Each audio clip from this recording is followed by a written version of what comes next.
Hello, welcome to George's Water Sports. My name is Alex and I'll be the person giving you the map briefing. We're going to assist you in the boat now. Make sure wear your life jacket at all times until it's safe not to do so. So we're going to take you in the boat and we're going to drive you out.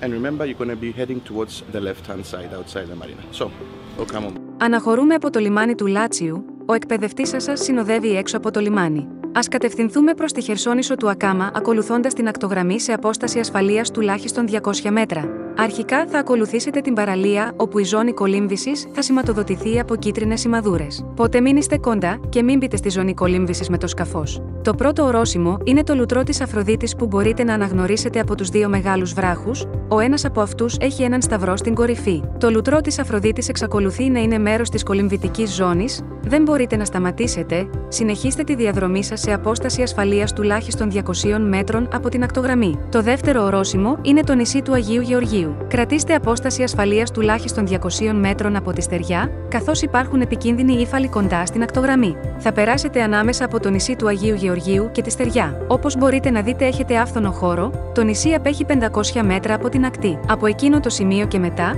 θα βρείτε όλους τους κόλπους που μπορείτε να επισκεφτείτε ή να αγκυροβολήσετε το σκάφος σας και να πάτε για μπάνιο. Χρειάζονται περίπου 40 λεπτά από το λιμάνι μέχρι τον τελευταίο κόλπο. Μπορείτε να αρχίσετε να πλησιάζετε στην ακτή για να δείτε την είσοδο των κόλπων. Υπάρχουν 5 κόλποι που μπορείτε να επισκεφτείτε. Ο πρώτος κόλπος είναι το αμφιθέατρο Μπλάτζι. Πάντα να μπαίνετε και να βγαίνετε από τους κόλπους μέσω του κέντρου με πολύ χαμηλή ταχύτητα 3 κόμβων, αποφεύγοντας τις πλευρές καθώς είναι συχνά ρηχές και βραχώδεις. Γύρω από τον κόλπο Μπλάτζι, μπορείτε να δείτε έναν σχηματισμό βράχων που μοιάζει με αρχαίο αμφιθέατρο. Ο δεύτερος κόλπος είναι ο κόλπος του Μανόλη, γνωστός για τις θαλάσσιες πηγές του. Και πάλι, μπείτε και βγείτε από το κέντρο. Μπορείτε να αγκυροβολήσετε το σκάφος σας στη μέση του κόλπου και να πάτε για μπάνιο μέσα στη σπηλιά. Ο τρίτος κόλπος είναι το Blue Lagoon.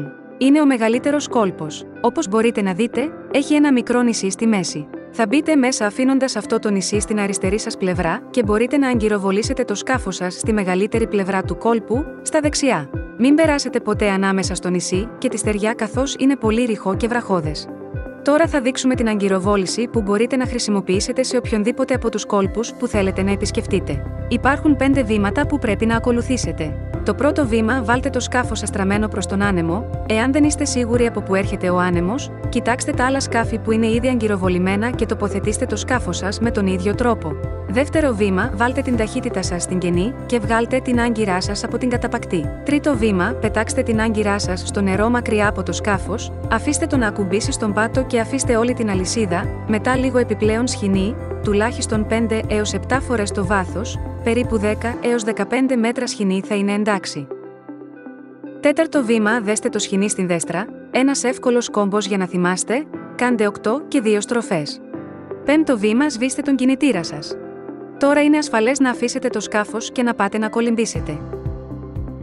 Ο τέταρτος κόλπος είναι η Φοντάνα Αμορόουσα. Βρίσκεται ακριβώς δίπλα στο Blue Lagoon, ωστόσο, πρέπει να είστε προσεκτικοί με έναν μεγάλο ύφαλο που βρίσκεται ανάμεσα σε αυτούς τους δύο κόλπους. Όπως είπαμε προηγουμένως, βγαίνετε πάντα από το κέντρο, κάντε μια μεγάλη στροφή τουλάχιστον 200 μέτρων μακριά από την ακτή και μετά μπείτε στο Φοντάνα Αμορόουσα. Ο πέμπτος κόλπος είναι ακροτήρι Αρναούτης. Χρειάζονται περίπου 5 λεπτά από το Φοντάνα Αμορόουσα για να φτάσετε στο ακροτήρι. Για άλλη μια φορά μπείτε και βγείτε από το κέντρο. Μην προχωρήσετε πιο πέρα από το ακροτήρι, καθώς δεν καλύπτεστε από ασφάλεια ούτε σήμα ασυρμάτου ή κινητού επειδή είναι επικίνδυνα, δεν υπάρχει σήμα ραδιοφώνου ή κινητής τηλεφωνίας VHF και είναι μια πολύ επικίνδυνη περιοχή. Κατά τη διάρκεια του ταξιδιού σας μπορεί να δείτε δίτες γύρω από το νησί του Αγίου Γεωργίου και το νησί Blue Lagoon, καθώς είναι δημοφιλή σημεία. Εάν δείτε μια κόκκινη σημαία με μια λευκή λωρίδα σε ένα σκάφος ή σε μια πλωτή σημαδούρα, πρέπει να μείνετε τουλάχιστον 100 μέτρα μακριά. Δίτες μπορεί να βρίσκονται κάτω από το νερό. Κατά την επιστροφή σας,